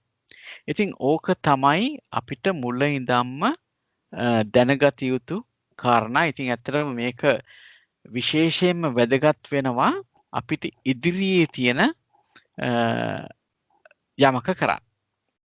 එතකොට අපි බැලුවොත් එහෙම 27 වෙනි එකට ගියොත් යේකේචි අභ්‍යාකත මූලේන ඒක මූලා ධම්මා සබ්බේති අභ්‍යාකත මූලේන අඤ්ඤමඤ්ඤ මූලාති. කාටද කියන්න පුළුවන්නේ මේ 27 කියන්නේ මොන යමකේද කියලා? අපි අදට මේක පමණක් කරමු. මොකද්ද මේ 27 කියන යමකේ? හේමන්ත මහත්මිය පුළුවන් ද උත්සාහයක් ගන්න. අව්‍යාකෘත පදේ මූල වාරයේ මූල ණයේ අඤ්ඤමඤ්ඤ මූල යමකේ. බොහොම හොඳයි. බොහොම හොඳයි. ආපහු කියන්න. අව්‍යාකෘත පදේ මූල වාරයේ මූල ණයේ අඤ්ඤමඤ්ඤ මූල යමකේ. අඤ්ඤමඤ්ඤ මූල යමකේ. බොහොම හොඳයි. එතකොට දැන් බලන්න මේකේ අපිට කියන්නකෝ අනුලෝම පුච්ඡාවත් කියන්නකෝ හේමන්ත මහත්මිය. යේකේචි අව්‍යාකත මූලේන ඒක මූලා ධම්මා. පුච්ඡාව. යේකේචි අව්‍යාකත මූලේන ඒක මූලා ධම්මා සබ්බේතේ අව්‍යාකත මූලේන අඤ්ඤමඤ්ඤ මූලාති. අන්න හරි. යේකේචි අභ්‍යාකත මූලේන ඒක මූලා ධම්මා සබ්බේති අභ්‍යාකත මූලේන අඤ්ඤමඤ්ඤ මූලාති. මේකේ තේරුම කොහොමද කියන්නේ කාන්තයක්? තේරුම තියෙන්නේ යම් කිසි ධර්මයක් අව්‍යාකත මුල් වලින් ඒක මූල වෙන ධර්ම මොනවද කියලා පළවෙනි සම්නිට්ඨාණයෙන් අහන්නේ. ඊට පස්සේ සම්නිට්ඨාණයෙන් ප්‍රශ්නයක් අහන්නේ නැහැ. සංසයෙන් තමයි ප්‍රශ්නේ අහන්නේ. මේ අව්‍යාකත මූල වලින් ඒක මූල වෙන ධර්මයෝ සියල්ලක්ම අව්‍යාකත මූලයෙන් වලින් අන්‍යෝන්‍ය වෙනවද කියලා. මොන වෙනවද කියලා අහන්නේ. බොහොම හොඳයි. එතකොට යේකේචි අභ්‍යාකත මූලයෙන් ඒක මූලා ධම්මා කියලා කිව්වොත් එහෙම යම් කිසි අභ්‍යාකත මූල වලින් ඒක මූල වන ධර්මයෝ ඇද්ද ඒ සියල්ල සබ්බේතේ අභ්‍යාකත මූලේන අඤ්ඤමඤ්ඤ මූලාති. ඒවා අභ්‍යාකත මූල වලින් අඤ්ඤමඤ්ඤ මූලත කියලා තමයි අහන්නේ. නේද? එතකොට බලන්න දැන් අභ්‍යාකත මූලේන ඒක මූලා ධම්මා කිව්වම අපිට ආපහු යන්න වෙනවා මෙන්න මේකට. දැන් කියපු ඒවා අභ්‍යාකත මූලේන ඒක මූල ධම්ම තමයි මේ ටිකනේ. සහේතුක විපාක, සහේතුක ක්‍රියා. හරි? එතකොට මේකෙදි මොනවද අඤ්ඤමඤ්ඤ මූල වෙන්නේ? අඤ්ඤමඤ්ඤ මූල වෙන්නේ මූල 3 විතරයි. මූල 3 විතරමයි. දැන් මේකේ තිබ්බට මේ සිත් 21ක් තිබුණාට, චෛතසික 38ක් තිබුණාට, රූප ධර්ම තිබුණාට අඤ්ඤමඤ්ඤ මූල හැටියට වෙන්නේ මේ ඒක මූල ධර්ම කියලා කිව්වේ මේ ටිකටනේ. මේ ටිකෙන් අඤ්ඤමඤ්ඤ මූල වෙන්නේ අනිවාර්යයෙන්ම මේ විපාකසිත සහේතුක ක්‍රියාසිත කියන මේ කොටසේ යෙදෙන මොනවටද? යෙදෙන මූල අලෝභ ආදේශ අදෝස අමෝහ කියන අභ්‍යාකත මූල 3 විතරමයි අඤ්ඤමඤ්ඤ මූල වෙන්නේ. හැබැයි ඒකෙත් එකට යෙදෙනවා කියන එක කියන්න ඕනේ. එකට යෙදෙන අවස්ථාවේනේ. එකට යෙදෙන අවස්ථාවේ තමයි ඔව්. එතකොට දු හේතුක විපාකයක් වුණොත් ද්වි හේතුක එකට ක්‍රියාවක් නෑ. වුණොත් එකට එතකොට යෙදෙන්නේ වෙන්නේ එකට යෙදෙන්නේ අර නෑ. චෛතසික ධර්ම දෙකයි. දෙකයි. චෛතසික ධර්ම දෙකයි. අලෝභ අදෝස විතරයි යෙදෙන්නේ. ද්වි ඔව්. හේතුක වුණොත් නේද? ද්වි ඔව්. හේතුක විපාකයක් නම් ද්වි හේතුක ක්‍රියාසිතක් නම් ඒ සිත්වල යෙදෙන්නේ ඒ අලෝභ අදෝස කියන ඒ චෛතසික මූල දෙක විතරයි. එතකොට දෙක එතනදී මූල දෙකක් අඤ්ඤමඤ්ඤ වෙනවා. ඔව්. අපි ගත්තොත් එහෙම ත්‍රි හේතුක විපාක සිතක් ගත්තොත් අපි හිතුවොත් සෝමනස්ස සහගත ඥාන සංප්‍රයුක්ත අසංඛාරික විපාක සිත කියලා ගත්තොත් ඒකෙදි කීයක් අඤ්ඤමඤ්ඤ වෙනවද? මූල තුනම අඤ්ඤමඤ්ඤ වෙනවා. මූල තුලම අඤ්ඤමඤ්ඤ වෙනවා.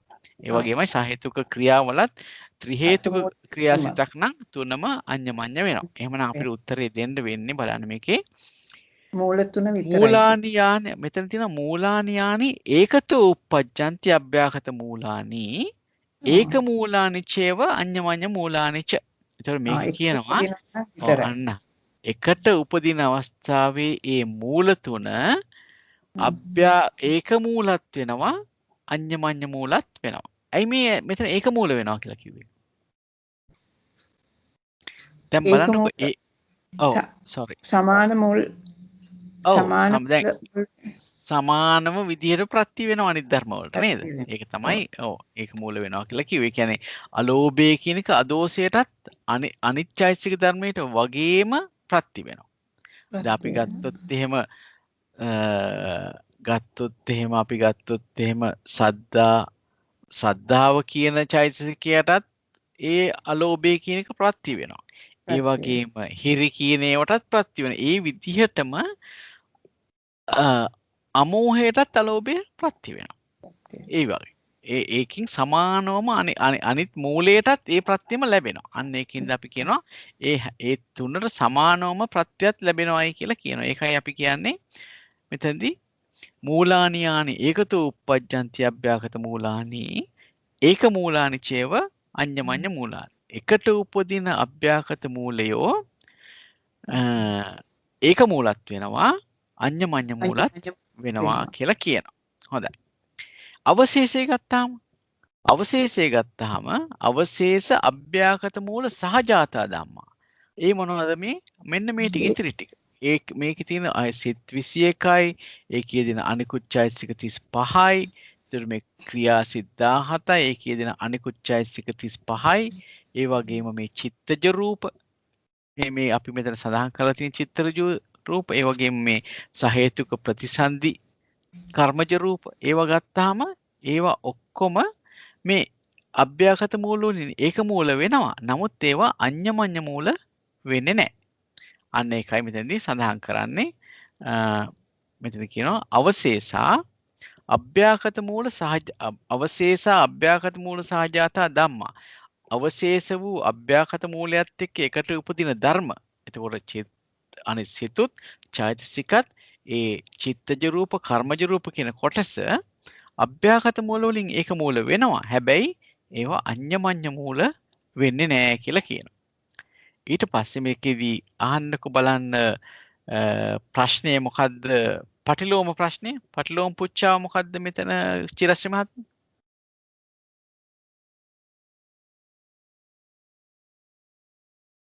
මේ 27 වෙනි යමකේ පටිලෝම පුච්චාව චිරශ්‍රී මහත්මිය ඉන්නනේ. හරි. පටිලෝපුච්ච ඒවාපන අව්‍යකත මූලේන අඤ්ඤමඤ්ඤ මූලේ සබ්බේ මූලා. ඊට පස්සේ සංසේ නෑ මේ පුච්චාව ඇහුවම එක දිගටම කියාගෙන යන්න. පුච්චාව මොකද්ද? නෑ මොනේද නම් කියන්නකෝ. ඒවාපන අව්‍යකත මූලේන අඤ්ඤමඤ්ඤ මූලා සබ්බේතේ ධම්මා අව්‍යකතාති. ඔව් එතකොට ඒකේ තේරුමත් කියන්නකෝ.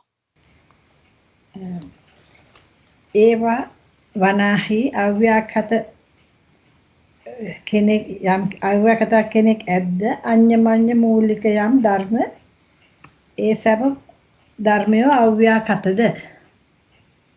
ඔව් එතෙන්දී අපි තව ටිකක් නිවැරදිව කියමු. යම් වූ අභ්‍යාකත මූලයෙන් අඤ්ඤමඤ්ඤ වූ ධර්මයෝ ඇද්ද? අභ්‍යාකත මූල වලින් අඤ්ඤමඤ්ඤ වූ ධර්මයෝ ඇද්ද? ඒ සියල්ල අභ්‍යාකත ධර්මද කියලා අහනවා. අභ්‍යාකතයද කියලා අහනවා. එතකොට ඒවාපන අභ්‍යාගත මූලයෙන් අඤ්ඤමඤ්ඤ මූල. එතකොට අපි මොනවද මේ අභ්‍යාගත මූලයෙන් අඤ්ඤමඤ්ඤ මූල වෙනවා කියලා ගත්තෙම අර විපාක සහ ක්‍රියා සිත් තුළ යෙදෙන මූල තුනමයි. මූල තුන. අලෝභ, අදෝස, අමෝහ කියන මූල තුනමයි. ඒවා අභ්‍යාගතද? ඒවා අභ්‍යාගතයි. ඒවා අභ්‍යාගත මූලයෙන් අඤ්ඤමඤ්ඤ මූල වෙනකොටම ඒවා අභ්‍යාගතයි තමයි නේද? ඒ කියන්නේ මේ මෙතෙන්දි ගත්තොත් එහෙම මෙතෙන්දි මෙන්න මේ සිත් තුළ යෙදෙන චෛතසික අතරින් අපි ගත්තේ අඤ්ඤමඤ්ඤ වෙනවා කියලා ගත්තේ අලෝභ, අදෝස, අමෝහ කියන චෛතසික තුන. එහෙමනම් ඒ චෛතසික තුන අනිවාර්යයෙන්ම මේ තියෙන්නේ අභ්‍යාගත ගොඩේ. සහේතුක අභ්‍යාගත කියන ගොඩේ තියෙන්නේ අනිවාර්යයෙන්ම ඒවා අභ්‍යාගත වෙනවාමයි. ඉතින් මං හිතනවා ඒක පැහැදිලි ඇති කියලා. කාට හරි අපැහැදිලිතාවයක් තියනවද? නෑ ජයන්ත මහත්මයා අද නම් හුඟක් පැහැදිලි වුණා අපිට. හොඳයි. හොඳයි බොහොම හොඳයි. අපි ඊළඟට යනවා 28ට. අපි අවසාන වශයෙන් 28 කරමු අද දවසට. ගැමුණු මහත්මයාට පුළුවන් ද මේක මොන යමකේද කියලා පැහැදිලි කරන්න අපිට?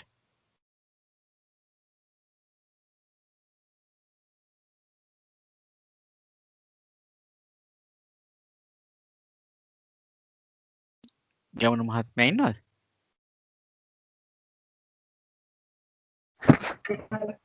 ඉන්නවා. කියන්න පුළුවන්ද ගැමුණු මහත්මයාට මේක මොකද්ද මේ යමකේ කියලා? පුළුවන්. කියන්නකෝ. ඔව්. ඔව් මේක අව්‍යක් මූල අභ්‍යාගත පදේ අභ්‍යාගත පදේ මූල ණයේ මූල වාරේ ඔව් හරි ඔව් අභ්‍යාගත පදේ මූල වාරේ මූල ණයේ මූල ණයේ මූල යමකේ මූල යමකේ බොහොම හොඳයි. එතකොට අභ්‍යාගත පදේ මූල වාරේ මූල ණයේ මූල යමකේ බොහොම හොඳයි. ඔව්. ඊළඟට මේක කියන්නකෝ අපිට අනුලෝම පුච්චාව. ඔබතුමාම කියන්න. ඇහෙනවද ජයන්ත මහත්තයා? කියන්න ඕකේ ඇහෙනවා කියන්න. කියන්න අපිට ඇහෙනවා ඔබතුමා කියන්න. ඔව් හරි. හරි කියන්න කැඩි කැඩි ඇහුනේ කියන්න. අනුලෝම පුච්චි. ඔව්. කියන්න මේකේ අනුලෝම පුච්චාව. ඒචි අභ්‍යාකතා ධම්මා සබ්බේති අභ්‍යාකත මූලාති. අන්න දැන් ඔබතුමාට කියන්න නෑ හරි නෑ පුච්චාව එච්චරයි පුච්චාව එච්චරයි. දැන් පුච්චාවි තේරුම කියන්න. යම් අභ්‍යාකත ධර්මයක් ඇත්ත. ඔව්. ඒ සියලු ධර්මයන් අභ්‍යාකත මූල වලින් සම්බන්ධිත. ඔව් එතකොට කියන්නේ එතන අහන්නේ යම් කිසි වූ අභ්‍යාකත ධර්මයෝ ඇද්ද ඒ සියල්ල අභ්‍යාකත මූල නම් වූ මූලද කියලා අහන්නේ. හරි? අභ්‍යාකත මූල නම් වූ මූලද. මොකක්ද එතකොට එතනට අපිට දෙන්න පුළුවන් උත්තරේ? එතකොට විසර්ජනයත් පොඩ්ඩක් කියන්න බලන්න. අවශේෂා අභ්‍යාකතා ධම්මා න අභ්‍යාකත මූලා. ඔව් තීනේව අභ්‍යාකත මූලානි අවශේෂා අභ්‍යාකතා ධම්මා න අභ්‍යාකත මූලා. එතකොට මොකද්ද මේ තීනේව අභ්‍යාකත මූලානි කියන්නේ? දැන් අපි ඇහුවේ යම් කිසි වූ අභ්‍යාකත ධර්මයෝ ඇද්ද ඒ සියල්ල අභ්‍යාකත මූල නම් වූ මූලද කියලා ඇහුවේ. එතකොට අර කලින් මුලින්ම අහුව ප්‍රශ්නේ වගේ නේද? එතකොට මෙතන දෙන උත්තරේ තමයි අභ්‍යාකත මූල නම් වෙච්ච මූල කීයක් තියෙනවද? 3යි. මේ මූල 3යි තියෙන්නේ. හරි අවශේෂය අභ්‍යාකත ධම්ම වෙනවා. නමුත් ඒවා අභ්‍යාකත මූල නම් වූ මූල නෙවෙයි. ඒක පැහැදිලි නේද? මම හිතනවා ඒක තරමක් පහසුයි කියලා. ඒතර එතනත් අපි සඳහන් කරන්න අර අභ්‍යාකත ධම්මා කිව්වම අර සම්පූර්ණ ලිස්ට් එකම ගන්න ඕනේ. හැබැයි ඒ තරම් දුරට කතා කරන්න අවශ්‍ය නැහැ මෙතන. ප්‍රශ්නේ ටිකක් සරල හින්දා. නමුත් අපි දන්නවා ඒ සියල්ල අභ්‍යාකත මූල නම් වූ මූල නෙවෙයි. අභ්‍යාකත නම් වූ මූල කියලා කියන්නෙම 3යි. අලෝභ, අදෝස, අමෝහ කියන ඒ විපාකසිත, ක්‍රියාසිත කියන කොටස් වල යෙදෙන සහේතුක විපාක සහේතුක ක්‍රියා කියන සිත් වල යෙදෙන ඒ මූල 3 කියන එක තමයි මෙතනදී අපි දන්නේ එකට හට ගන්නකොට ඇති වෙන මේ මූල. නේ. එතකොට ඒ තමයි අභ්‍යාගත මූල කියලා කියන්නේ. අවශේෂ ඒවා අභ්‍යාගත ධම්ම තමයි. හැබැයි අභ්‍යාගත මූල නෙවෙයි. එතකොට ගමන මහත්මයා මේකේ පටිලෝම පුච්චාවත් කියන්න බලන්න. ඒවා පන අභ්‍යාකත මූලා සබ්බේතේ ධම්මා අභ්‍යාකතාති. අන්න හරි. එතකොට මේකේ තේරුමත් කියන්නකෝ. යම් අභ්‍යාකත මූල නම් වූ යම් ධර්ම කෙනෙක් ඇද්ද ඒ හැම ධර්මයෝ අභ්‍යාකෘත ද කියලා තමයි අහන්නේ. හරි. යම් කිසි අභ්‍යාකත මූල නම් වූ මූල වෙද්ද ඒ සියල්ල අභ්‍යාකතද කියලා තමයි අහන්නේ. එතකොට මොකක්ද ඒකට දෙන්න වෙන උත්තරේ? අභ්‍යාකත මූල අභ්‍යාකතද? ඔව්. අභ්‍යාකත මූල නමින් වෙච්ච මූල අනිවාර්යයෙන්ම අභ්‍යාකත වෙනවා. එතකොට එතන සන්නිට්ඨානයයි සංසය කියලා දෙකම කියන්නේ අර මූල තුන ගැනමයි කතා කරන්නේ. ඒක පැහැදිලි නේද? හොඳයි. අපි ඉතිරි ටික 29 ඉඳලා අපිට තියෙන 36 දක්වා නේද? 29 30 31 32 33 34 35 36 අපිට තියෙන ප්‍රශ්න 8ක්. ඒ 8 කරගෙන එන්න අපි බෙදාගමුද? කාටද පුළුවන් අපි 28ද කරේ? එදා මට දුන්න 36 ඔබතුමා. හරි. එහෙනම් ඔබතුමීට 36. හරි. තව කාටද ගන්න පුළුවන්නේ? අනිත් මම අයට කොහොමද දුන්නේ? මම 35 දුන්නා. මට දුන්න 33. හරි. මම මෙහෙම අහන්නම්කෝ. අපි දැන් කරගෙන එන්න කියලා කිව්වේ 29 ඉඳන් නේද? හොඳයි. 29 කාටද බාර ගන්න පුළුවන්?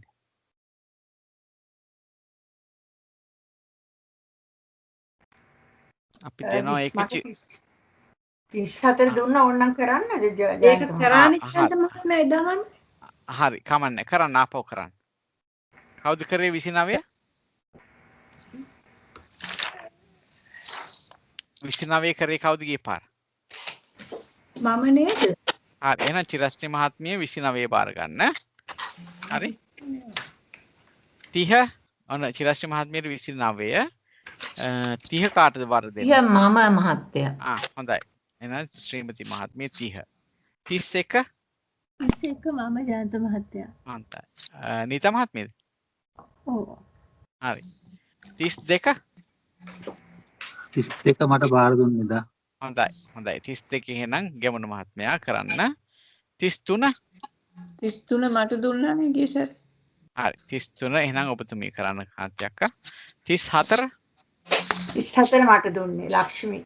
ලක්ෂ්මී මහත්මිය කරන්න 34. එතකොට 35 මම හේමන්ත. හේමන්ත මහත්මිය කරන්න 35. 36 කවුද බාරගත්තේ? මේ ශ්‍රීමති මහත්මියනේ. මම ඕන්නම් කරන්නම් චිරස්වි මහත්මිය ගිය සැරේ බාරගත්තා කිව්වේ නේද? ඔව් මම තමයි බාරගත්තේ මම කරගෙන තියෙනවා. එහෙනම් එහෙනම් කරන්න. ඔව් මාත් කරන්නම් ඔබතුමියත් කරන්න. හරි එහෙනම් අවස්ථාවක් ලැබුණොත් දෙන්නත් එක්ක පොඩ්ඩක් සාකච්ඡා කරන්න පුළුවන් නම් ශ්‍රීමති මහත්මිය ඒකත් පොඩ්ඩක් බලන්න. හොඳයි. එහෙමනම් අපි ওই විදිහට එතකොට ඒ 36 දක්වා කරාම අභ්‍යාකත පදේන ඒ යමක 12 අවසන් වෙනවා. අපි යමක 12 කියලා කියනකොට මතක තියාගන්න ඕනේ අභ්‍යාකත පදේ තමයි අපි මාතෘකාව කරගන්නේ. අභ්‍යාකත ධම්මා කියන පදේ. එතකොට අපි මේ තාම යන්නේ මූල වාරේ. ඒතර වාරයේ හැටියට ගත්තා මූල වාරේ යන්නේ. අපි දන්නවා හැම වාරයකටම මේ මූල යමකේ ණය හතරක් තියෙනවා. ඒ තමයි මූල ණය, මූල ණය, මූලක ණය, මූලක ණය. එතකොට ඒ හැම ණය ක්‍රමයකටම ලැබෙනවා අපිට යමක තුනක්. ඒ තමයි මූල යමකය, ඒක මූල යමකය, අඤ්ඤමඤ්ඤ මූල යමකය. ඒ ආකාරයෙන් ගත්තම ඒ ණය හතරට යමක 12ක් ලැබෙනවා. එතකොට අව්‍යාකත පදයට අපිට යමක 12ක් ලැබෙනවා. ඒක තමයි මේ අපි කතා කරේ. එහෙමනම් අපි ලබන පාර හම්බ වෙනකොට අපිට බලාපොරොත්තු වෙන්න පුළුවන් මේ අභ්‍යාකත පද ණය හතරම ඉවර කරන්න. මෙතන මේ අභ්‍යාකත පද ණය චතුක්කම් කියලා කිව්වේ අභ්‍යාකත ණයේ අර අභ්‍යාකත පදේ අර ණය හතරටම දාලා මූල ණය, මූල ණය, මූලක ණය මූලක ණය කියන මේ 4 ක්‍රමයට තමයි මෙතන අභ්‍යාගත පද ණය චතුක්කම් කියලා ඉවර කරලා තියෙන්නේ. එහෙමනම් අපි අද දවසට සාකච්ඡාව නිමා කරමු. එහෙමනම් අනිත් දවසේ මේ ටික කරගෙන එන්න. මම හිතනවා අද පැහැදිලි කිරීම වටිනවා කියලා මේක මේ අර ඒක මූල භාවයෙන් ක්‍රියාත්මක වෙන හැටි පෙන්නපු එක අපි හැමෝටම වටිනවා. ඒ අනුව මේක ප්‍රශ්නයක් තියෙන එකක් නැහැ කරගෙන එන්න. මම මේ හදපු මේ Word document එක තව ටිකක් අර ශ්‍රීමති මහත්මිය මතක් කරානේ අපිට අර අරූප සිත් ගැන ඒ ටිකත් ඇතුළත් කරලම මේ chat window එකට දාන්නම්. කාට හරි download කරගෙන බලා ගන්නවා නම් අපි ඒක දාන්නම් මෙතනට. එහෙම කරමු නේද? ඒකයි මේක දැම්මට පස්සේ අපේ මේ notes වලටත් එකතු කරන්න පුළුවන් ලක්ෂ්මී මහත්මියට ඒක මේ drive එකට. එහෙමනම් අපි එහෙමනම් අපි අද දවසට නියමිත සාකච්ඡාව මෙතනින් නවත්තමු. අපි දෙවියන්ට පින් දෙමු. ආකාසට්ඨා ච බුම්මට්ඨා දේවා නාග මහිද්దికා පුඤ්ඤන්තං අනුමෝදිත්වා චිරං රක්칸තු ශාසනං ආකාසට්ඨා ච බුම්මට්ඨා දේවා නාග මහිද්దికා පුඤ්ඤන්තං අනුමෝදිත්වා චිරං රක්칸තු දේශනං ආකාසට්ඨා ච බුම්මට්ඨා දේවා නාග මහිද්దికා පුඤ්ඤන්තං අනුමෝදිත්වා චිරං රක්칸තු ත්වං සදා ඉදම්මේ ඥාතිනං හෝතු සුඛිතා හොන්තු ඥාතයෝ ඉදම්මේ ඥාතිනං හෝතු සුඛිතා හොන්තු ඥාතයෝ ඉදම්මේ ඥාතිනං හෝතු සුඛිතා හොන්තු ඥාතයෝ ඉමිනා පුඤ්ඤ කම්මේන මාමේ බාල සමාගමෝ සතං සමාගමෝ හෝතු යාව නිබ්බානපත්තියා ඉදම්මේ පුඤ්ඤ කම්මං ආසවක්ඛයා වහං හෝතු ඉදම්මේ පුඤ්ඤ කම්මං ආසවක්ඛයා වහං හෝතු ඉදම්මේ පුඤ්ඤ කම්මං ආසවක්ඛයා වහං හෝතු සබ්බ දුක්ඛා පමුච්ඡතු සාදු සාදු සාදු. හොඳයි එහෙනම් අපි නැවත වරක් හමු වෙමු ඊළඟ වැඩසටහනේදී හැම දිනකටම තෙරුවන් සරණයි. තෙරුවන් සරණයි. ගොඩක් පින්. තෙරුවන් සරණයි සියලු දෙනාටම තෙරුවන් සරණයි. සරණයි. මහත්මයා සරණයි.